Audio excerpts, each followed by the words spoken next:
Hello, this is Take 5 with Dr. Gary O'Neill, where we encourage you to take 5 minutes every day to review your Greek grammar so that you will be able to use it for a lifetime. Today we're going to look at the article. This is one of the charts that you need to memorize and know perfectly.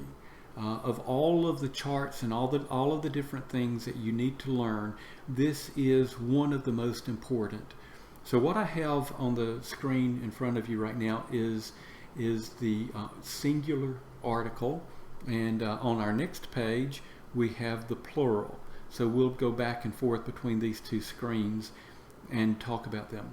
Now the way you want to learn this is across. So from the nominative singular, you go masculine, feminine, neuter, all the way across. Don't go up and down this way. You need to go across and learn each one in order that way. Okay? So what we have is a column for the masculine, a column for the feminine, a column for the neuter, and then the nominative, genitive, dative, and accusative. Right down the line, these are all singulars. And then on our next page, we have the same thing repeated, except these are the plurals. So if you'll notice, there are 12 on each page, 12 singulars and 12 plurals, and you need to know these. These, if you learn the article, it will help you so much in trying to figure out the other nouns as you're reading, and some of the different endings come along.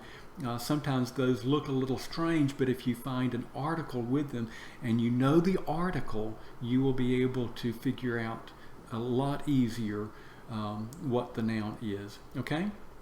So let's read these. Ha, hey, ta.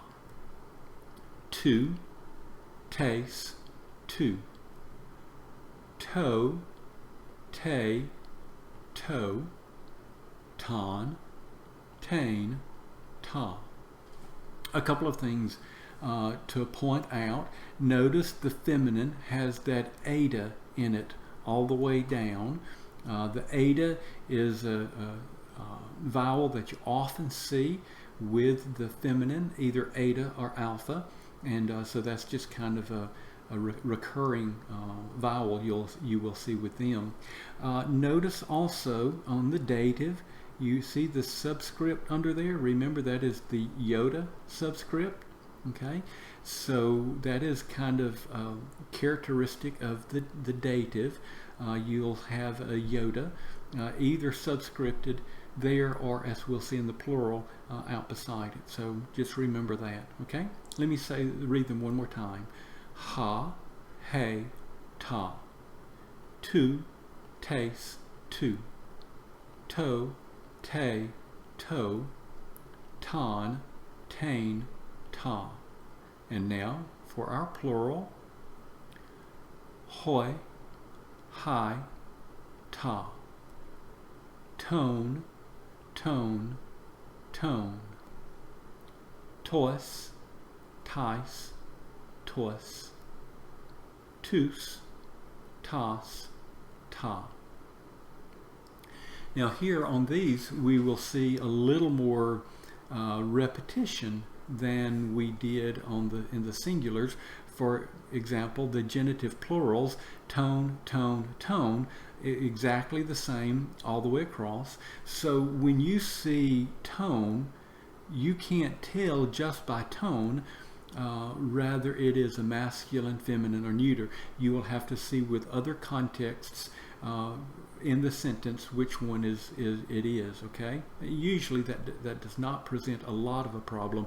Just recognize that they are the same. Similarly, notice in the neuter the ta for the nominative plural and the ta for the accusative plural. Those are the same also.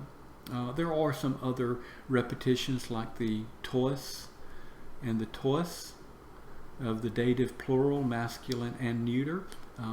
Learn these very, very well so that you can write them out without looking at anything and be able to repeat them and become very familiar with each of these. Let me read them One more time. Hoi, hi, ta. Tone, tone, tone. Tois, tis, tois. Tus, tas, ta. Okay, that's it for today. We'll see you next time on Take 5.